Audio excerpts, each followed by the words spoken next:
बाबा सिद्दीकी की हत्या से उठते सवाल, क्या मुस्लिम लीडरशिप को खत्म करने की हो रही साजिश?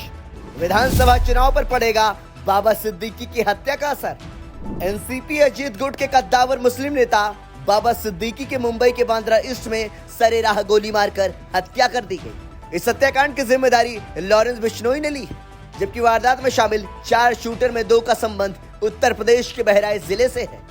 हालांकि यह जांच के बाद ही साफ होगा कि बाबा सिद्दीकी की हत्या क्यों की गई और इसके पीछे किसका हाथ था।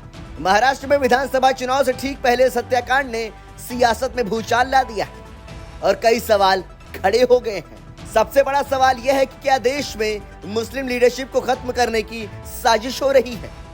आखिर क्यों कई राज्यों में हुए विधानसभा और लोकसभा चुनावों में कई दलों ने मुस्लिम प्रत्याशी उतारने में संकोच किया? मुस्लिमों का एक मुश्त वोट पाने वाले क्षेत्रीय दल भी मुस्लिम लीडरशिप को आगे बढ़ाने की कोशिश करते क्यों नहीं दिख रहे हैं? क्या कई राज्यों में हुकूमत के निशाने पर मुस्लिम नेता हैं?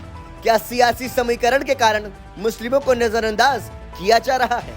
विधानसभा चुनाव पर पड़ेगा बाबा सिद्दीकी की हत्या का असर। महाराष्ट्र में मुस्लिम नेता बाबा सिद्दीकी की हत्या निश्चित रूप से यहाँ के विधानसभा चुनाव पर असर डालेगी, क्योंकि उनकी न केवल जनता में पकड़ थी बल्कि वे एनसीपी के प्रमुख मुस्लिम चेहरा भी थे। इसे बड़े सियासी नुकसान के रूप में देखा जा रहा है। हालांकि कुछ इसे सियासी साजिश बता रहे हैं। ऐसे में एक बार फिर मुस्लिम लीडरों को हाशिए में डालने को लेकर सवाल उठने लगे हैं। पिछले कई चुनाव को देखें तो स्थितियां कुछ ऐसी ही नजर आती हैं। उत्तर प्रदेश में चाहे आजम खां हो या एसटी हसन, इनको ये इनके इन प्रकार हाशिए पर डाल दिया गया। सपा के दिग्गज मुस्लिम नेता आजम खां का सियासी करियर लगभग खत्म हो चुका है, जबकि लोकसभा चुनाव में सपा ने एसटी हसन को मुरादाबाद से टिकट नहीं दिया। यही नहीं, बदायूं सीट से 5 बार सांसद रह चुके सलीम इकबाल शेरवानी सपा प्रमुख से नाराज होकर राजनीति से संन्यास ले लिए। वे सपा की ओर से राज्यसभा चुनाव के लिए एक भी मुस्लिम उम्मीदवार नहीं उतारे जाने से नाराज थे। सपा ने लोकसभा चुनाव में उत्तर प्रदेश में सिर्फ 3 मुस्लिम चेहरों पर दांव लगाया। यही हाल कांग्रेस का रहा। आम आदमी पार्टी और तृणमूल कांग्रेस जैसे दल भी मुस्लिम को टिकट देने से कतराते दिखे, जबकि इन दलों के साथ हमेशा से मुस्लिम समुदाय खड़ा रहा है। उत्तर प्रदेश में तो मुस्लिम नेता इस मामले में सपा की कार्यप्रणाली पर सवाल भी उठाते रहे। वहीं कद्दावर मुस्लिम नेताओं ने भी अपनी सियासी जमीन बचाने के लिए मुस्लिम नेताओं की दूसरी लाइन तैयार नहीं की, बल्कि उसे नुकसान पहुंचाने की कोशिश करते रहे।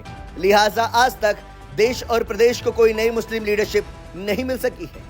अब जब पुराने दिग्गज हाशिए पर जा चुके हैं और नई लीडरशिप सामने नहीं आ रही है, तो ये सवाल उठने लगा है कि क्या मुस्लिम लीडरशिप को खत्म करने की सियासी साजिश हो रही है?